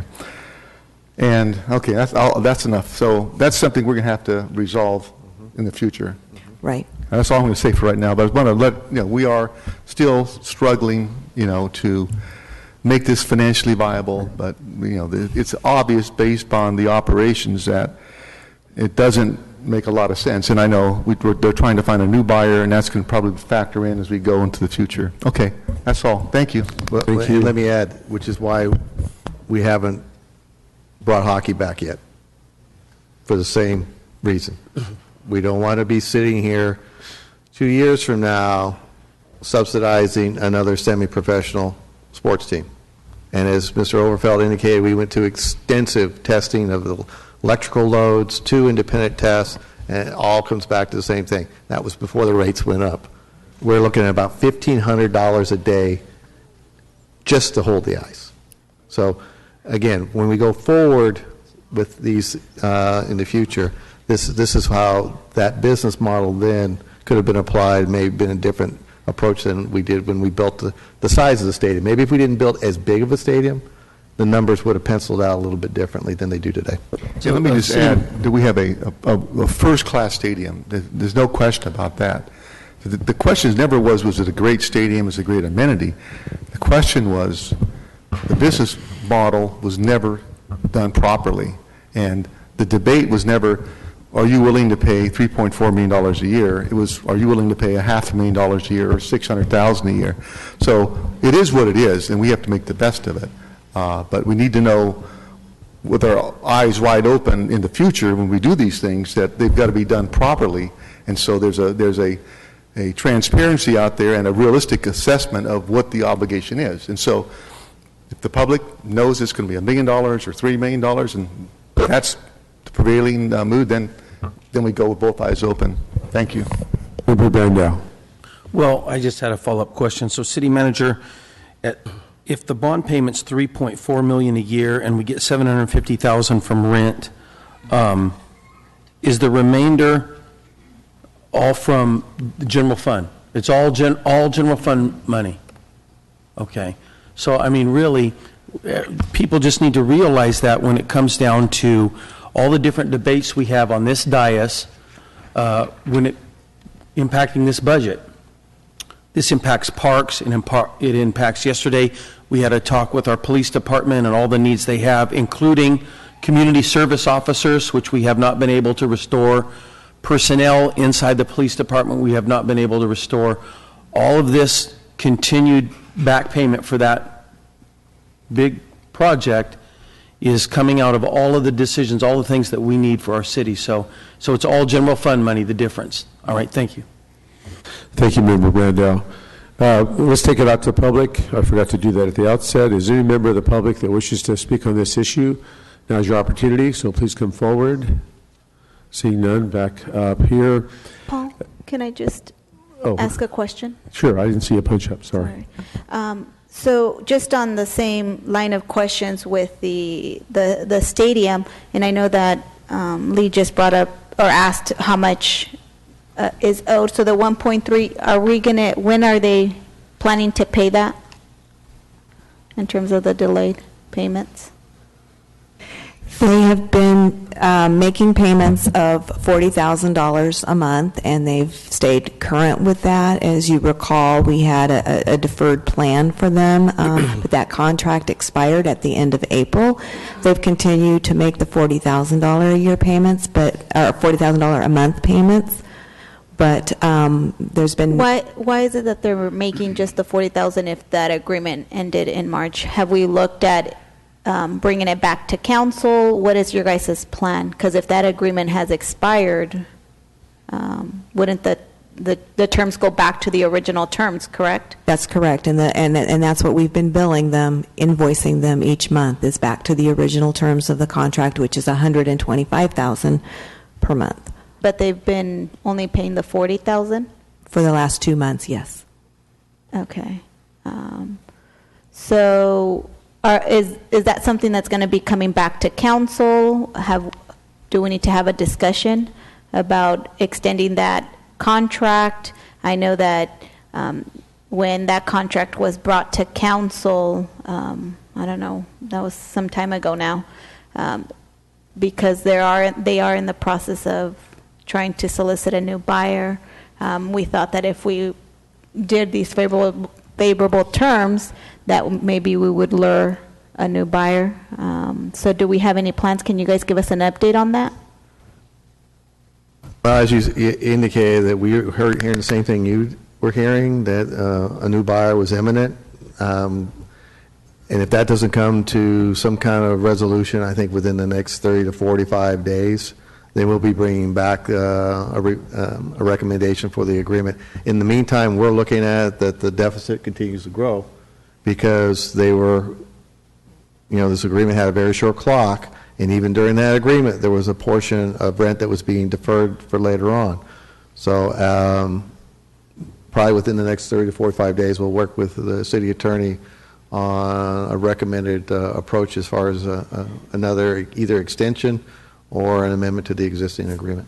And this 1.3 will be paid once the team gets sold? Once the team is sold. Right. So right now, how are we covering the 1.3 deferred payment? Yeah, we had assumed that they were not going to be making payments, so that's part of what that carryover number was. So the difference in that, we have already assumed for 2016 calendar year. Starting in 2017, we will need to start collecting on those or updating the contract. Okay, thank you.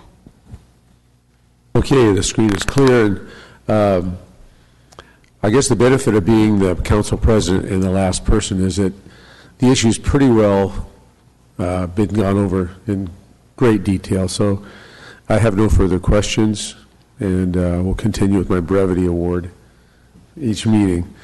Although Mr. Brandow wants to compete with me for that, I understand. So anyway, with that, I wanted to make some adjustments to our schedule here. It's 11 o'clock, and we wanted to stop this morning session at 11:30 because of the mayor's presentation of annual awards, community awards, and so forth. So we'll do general city purpose next, and then we'll set public works. I apologize, Scott, to you and your team. I thought things would move quicker, but then we'll do that at 2 o'clock, if that's okay. Good. I see you shaking your head, so that's a good sign. Thank you all for being here, and I apologize for taking up most of your morning. So we will move now to general city purpose. Thank you, Bill. Thank you, team. All right, General City Purpose Department starts on page B63. It is a general fund and internal service fund. The internal service fund is the retirement section.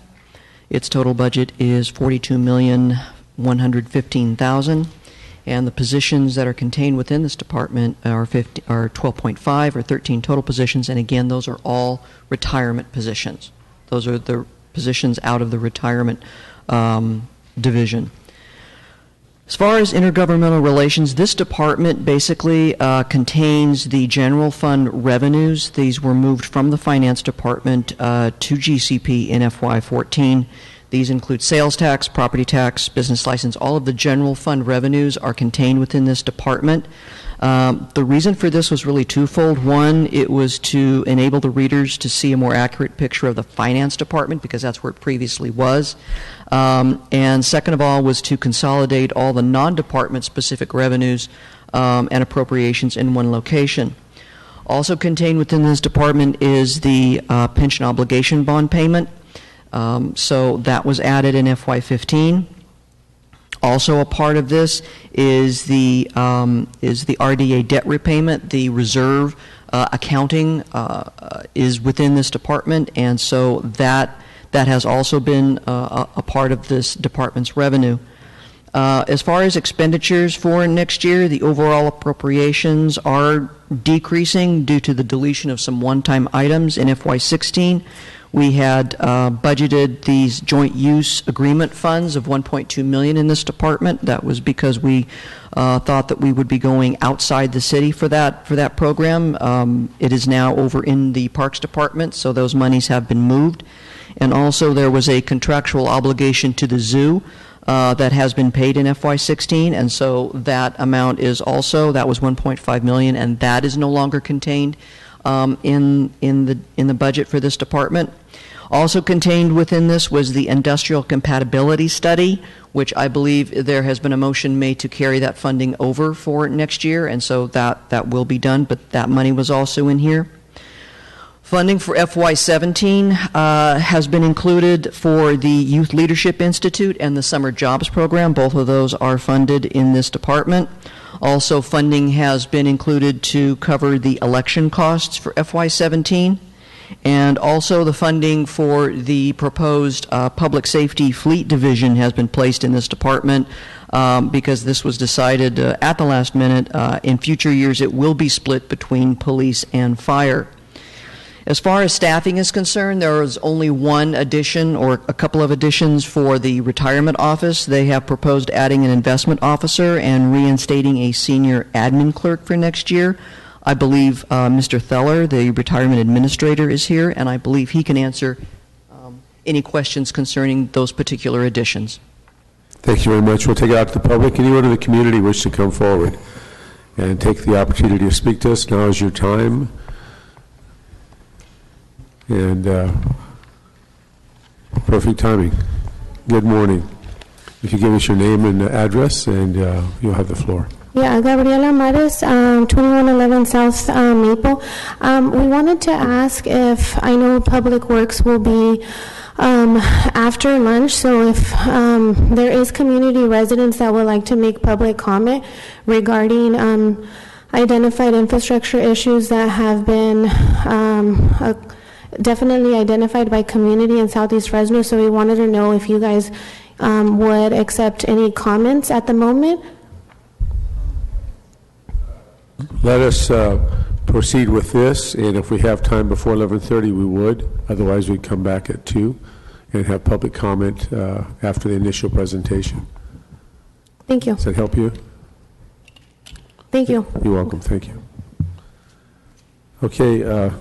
Is there any way that we can have them make the comments before they leave? I just would hate community that has been here waiting all morning not to have an opportunity to make their comments because it's probably harder for them to return.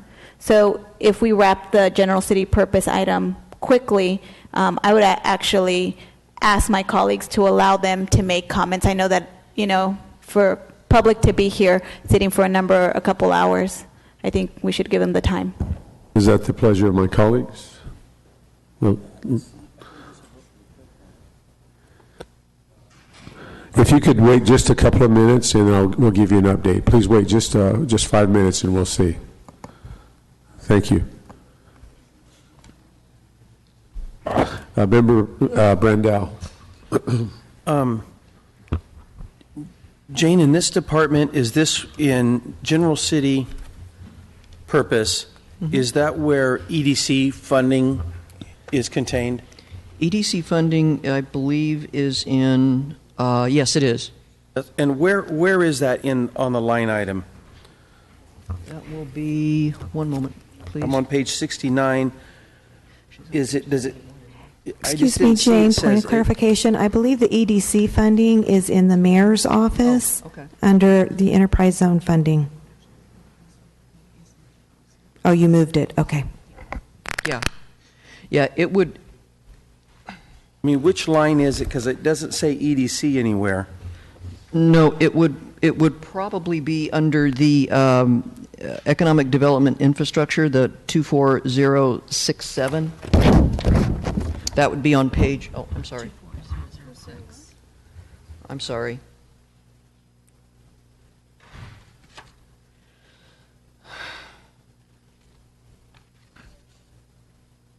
Oh, there it is. I'm sorry. Yes, it's under 24006. It's on page 71. Yeah, I see that. And it right would in be the- under miscellaneous expenditures. It's part of that 1,038,000. Okay. It's And- part of it. And how much is it out of that? 100,000, I believe. Do we know that for sure? I thought it was 50,000 last year. Is that? Is it 50? I stand corrected, then it's 50. Has it? Are you pretty sure about that, Renee? Oh, okay. All right. Well, thanks. So it's $50,000, and it's inside of 24006 Yes. Enterprise Zone Fund. Yes. It's inside that 1. Inside the 1 million. 1,038,200. Yeah. Okay. And then, so as a board member of the EDC, serving the city of Fresno and this council on the board, I remember that it was $50,000, and it was for going out and acquiring new businesses. But the EDC also has a different function, another function as part of their charter, which is to retain businesses.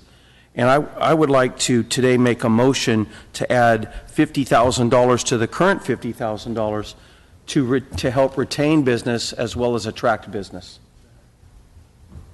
Okay, Member Brand, I made a motion, seconded by Member Brand for the record.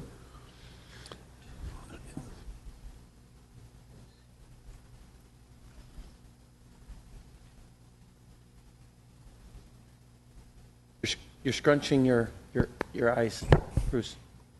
Well, as the secretary of the EDC, I always thought they were to do both. Attract and retain, not I get this to do attraction and then that to do retention.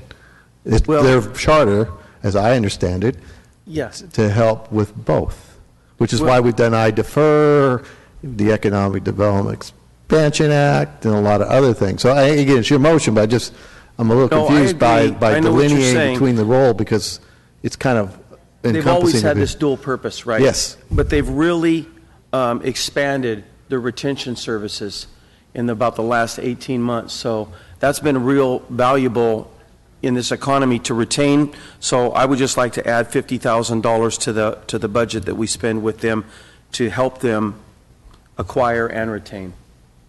So but you're right, you're correct. It's always been like that, but they've done a huge lift as far as adding resources to retain businesses in Fresno County. Thank you, Member Brandau. Member Soria. I actually have a number of questions, but just because I would like to actually give the residents an opportunity, I'll ask my questions later, and I'll shoot them out to Jane and to the city manager, because I'd like to hear from the residents. So you're going to take those questions offline with City Manager? And I just may bring them later when we talk more about the motions. Very good. Thank you. you.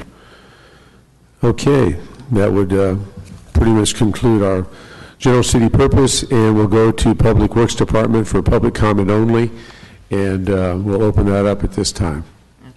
So anyone in the community that wishes to speak on the Public Works Department, this is the opportunity. Please give us your name and address, and you'll have approximately 2 minutes.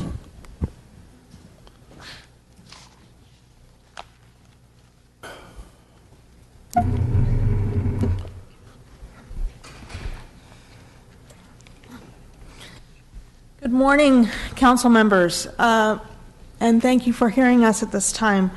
My name is Reverend Sophia DeWitt, and I serve as project manager of the Better Blackstone project of Fresno Metro Ministry. Over the last year, we've been working with a group of residents in the Susan B. Anthony neighborhood along Blackstone near Olive Avenue. And they have conducted their own walk audit for the neighborhood last summer and identified needs for new additional sidewalks and crosswalks, as well as many needs for sidewalk repair in the area. Recently, in the last couple months, we've also met with Jill Gormley of the Public Works staff and brought those needs to her attention, as well as residents testified into the Fresno COG process. We have some recent photos that we took in the last week that we'll pass on to Scott Mosier and his staff, and we look forward also to working with Councilman Baines on this issue. We support the increase in the Public Works budget, particularly the addition of the concrete strike team, as well as the awareness of needs for additional street maintenance and repairs. And while many of our residents who've participated in this process over the last year were not able to be with us here this morning, one of them, Sara Salgado, is here and would like to briefly address you on this topic as well. Thank you so very much. Next person, please come forward. Those others that wish to speak that I see, if you come down into the front row, we'll take you rapidly as possible. Thank you very much. Appreciate that.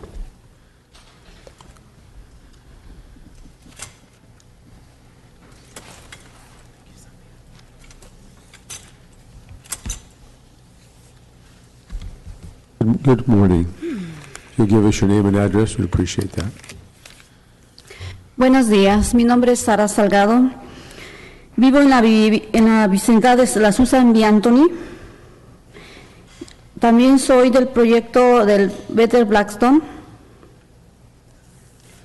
She said, my name is Sarah Salgado, and I'm from the neighborhood of Susan B. Anthony, and I'm also part of the Better Blackstone project.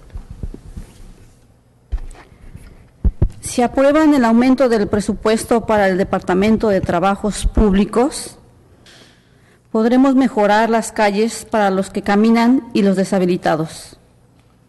If you approve the increase in the budget for the Public Works Department, we can improve the streets and sidewalks. Necesitamos banquetas sobre las vías del tren en la calle Blackstone, sur de la calle McKinley. We need sidewalks over the train tracks just on Blackstone, just south of McKinley. Así mejoraría mi vecindario para todos. Gracias.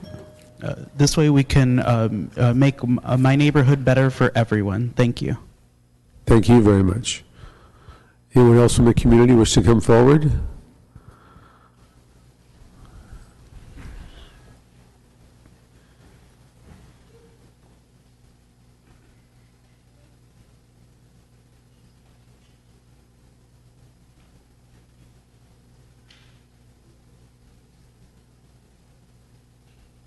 Good morning. Good morning. Buenos días. Yo nada más hablo español. Quisiera hablar también inglés, pero ahorita no puedo. Ojalá y que un día llegue a hablar un poquito de inglés. Me da mucho gusto de estar aquí con ustedes. ¿Puede dar primero su nombre y de qué vecindad o su dirección, por favor? Soy Margarita Villaseñor y vengo de la escuela Ben Pao. Soy del distrito 5. I live in district. My name is Margarita. My neighborhood school is Vang Pao Elementary, and I am from District 5. Pues nosotros ya hemos venido en otras ocasiones aquí y queremos seguir viniendo con ustedes a hablar. We've been here in the past, and we want to continue participating in these city council meetings. Queremos una más atención a nuestra área. Con los árboles están muy crecidos y tapan mucho la visibilidad y las luces. So we definitely want to heighten our neighborhood in regards to infrastructure. For example, there's a lot of trees in our neighborhood that, unfortunately, because of lack of maintenance, end up covering the visibility of our streets, which means there's unsafe streets in our neighborhood. Queremos que lo recorten más y también que pongan otros pocos de árboles más porque está muy caliente en nuestra área, no tiene muchos árboles, los que están muy crecidos. Muchas gracias. In addition to the trees that are in our community, we would love to see more trees because we know, Fresno's heat super hot, and definitely that would encourage us to be outdoors. And she says, thank you for your time. Thank you very much. Appreciate it. In the issue, she talked about the overgrown trees in terms of safety in the neighborhood because it covers up the street lights. So that's why they want more tree trimming. Thank you, Councilmember Soria.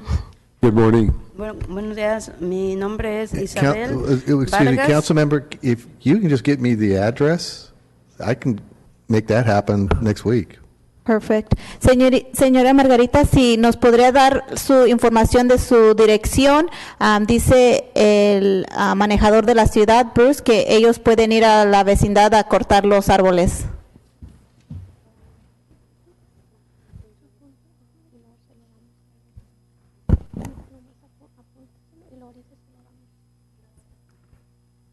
Did you want the address now, Member Soria? Lo va a escribir y nos lo entrega Or a is she writing it nosotros. down? Yeah, she's writing it down, and we'll make sure to hand it to you all. Okay, very good. Thank you very much. Thank you. Mi nombre es Isabel Vargas. Yo vengo también del Distrito 5. My name's Isabel Vargas, and I come from District 5. De las escuelas Sequoia y Pampao. El problema que traigo es acerca de los perros. No tenemos un área segura para caminar con nuestros niños, porque hay muchos perros que en una ocasión, personalmente a mí, me andaban casi mordiendo ahí.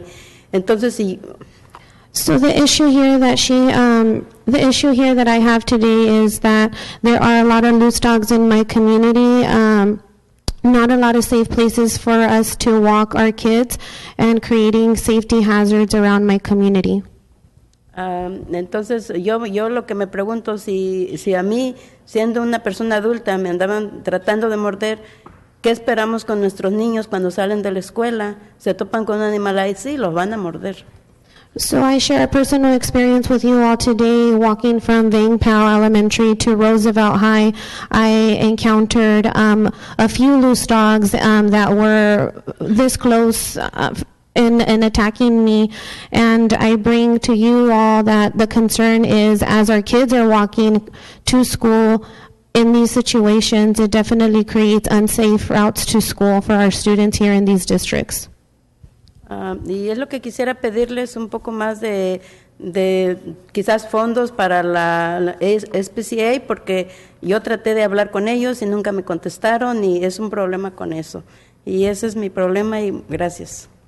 So definitely the solution that she presents here to us all is investing more funding in SPCA in order to address this issue within our communities. And again, she says thank you for your time.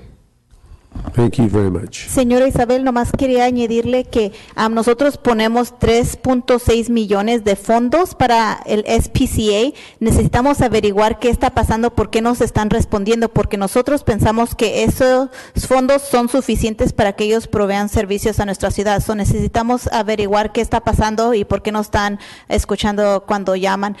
Cuando llama con alguien en español o no? Simplemente no me contestaron. No. Estuve más de una hora en el teléfono y me decían que había tantas personas adelante de mí, y cuando faltaban como 2, 3 personas me colgaron el teléfono. Okay. So, Bruce, she is essentially bringing a complaint forward about SPCA, obviously asking for additional funding. I'm telling her that I believe that we're providing adequate funding. It's just a matter of customer service and their lack of response to their request. And so I'm not sure if it's a language barrier. So I think that we should definitely, as we mentioned, really look into accountability and, you know, meeting the services that our community needs as we're talking about the SPCA. So that's kind of what I've told her. In the interim, if someone could provide me kind of a geographical area that the SPCA needs to allocate some focus or resources, then I can certainly give Linda Van Kirk a heads up and ask her to do that. Señora Isabel, dijo que si nomás nos da como las calles de donde está pasando, donde están los perros, él va a llamar a SPCA directamente para que pongan un poco más de atención en esas calles y asegurarnos que los niños tengan más seguridad en las calles y no se preocupen por los perros. Ok, las calles, esa calle fue la 10 y la Butler. ¿Cuál es? 10 y Butler.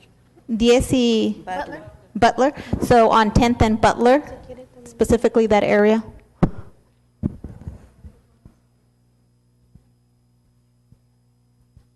Good morning. Would you please give us your name and address? And Buenos días. Mi nombre es Esperanza Delgado. Vengo de la escuela Wincho. Mi problema es el problema del barrio. Good morning. My name's Esperanza, and I come from the Huancho Vangpao area. El problema ahí del barrio es las banquetas no están arregladas y hacen falta más banquetas y también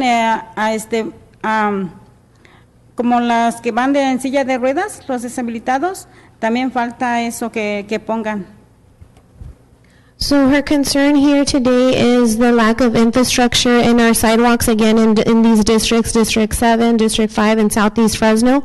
And addressing that issue and fixing the current sidewalks that are there, and also investing in more sidewalks. And also she highlights the need for ramps for our disabled community in order to create accessibility and walkability within our community. Y más faltan banquetas por la Orange y Ventura. So the areas where the focus area where we're focusing on is around Orange Avenue and Ventura Avenue. Muchas gracias. Thank you. thank you very much. También, señora, ¿pueden decir las banquetas que necesitan estar reparadas? ¿Tienen las direcciones? And so, well, I'm asking because she also mentioned that there's sidewalks that are broken that need to be repaired because they're hazardous. So I'm asking her for specific addresses in terms of location. ¿Tiene las direcciones? Es más bien la Orange, donde está la Ventura. La Orange, faltan banquetas ahí. Pero como dijo que también hay banquetas que necesitan estar reparadas, ¿por cuál calle? Cortadas también, por los árboles. Sí, pero ¿por cuál calle? Por la Orange y la Ventura. Por la Orange, pero tiene específicamente, ahora que regrese a su casa, usted puede anotar la dirección y luego someta esa información al señor Sal Quintero, porque ellos pueden trabajar directamente con Public Works para que tome nota de dónde están las banquetas donde se necesitan reparación. Oh, está bien. Okay? Gracias. So I just asked her to go back through her neighborhood and note the addresses of the sidewalks that need to be repaired, and then she can submit them to either Council Member Quintero, because she's in District 5, so that he can work with Public Works, or if they have access to Fresco. So, si tienen teléfono con internet y que pueden también someterlo por la internet. So I don't know if they have Fresco, but. Yeah, thank you so much. We appreciate you all council members squeezing us into your busy schedule. Thank you so much. Enjoy lunch. Thank you very much for being here. We appreciate your comments. Thank you. We'll, Gracias por venir a expresar sus comentarios y las necesidades de su vecindad. Cuando tengan algún otro problema, por favor, vénganos a vernos. we'll recess until 2 p.m. this afternoon, at which time we'll take up Public Works Department. Thank you very much.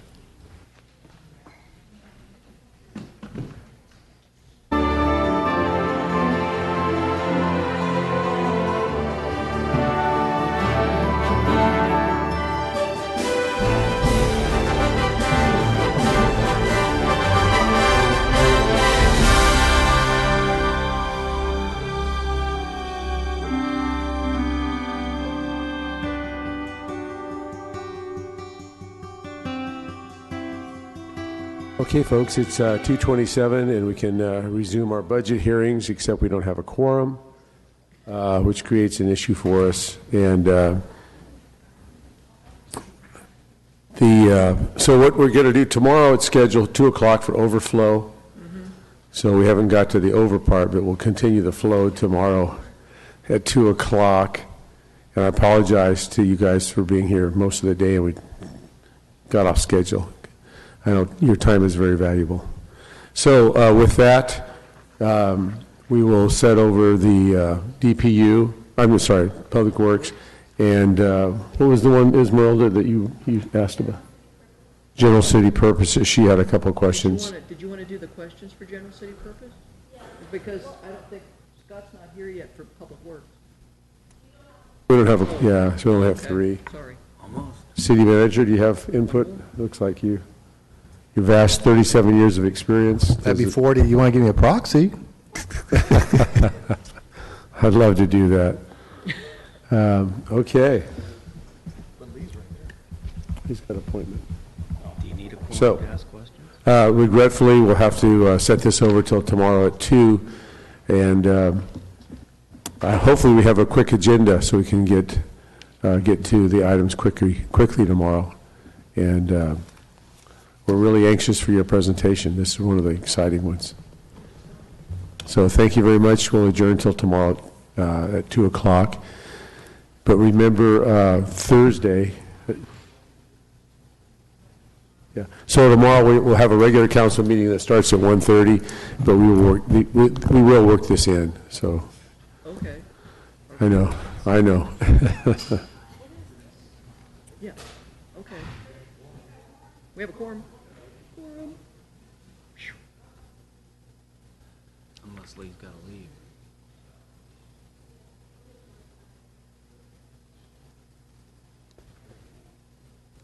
Okay, I've asked for questions, but I think we've got a decision. I just want to thank you again, everybody. Thank you so much. Okay. So we'll do it tomorrow at 2.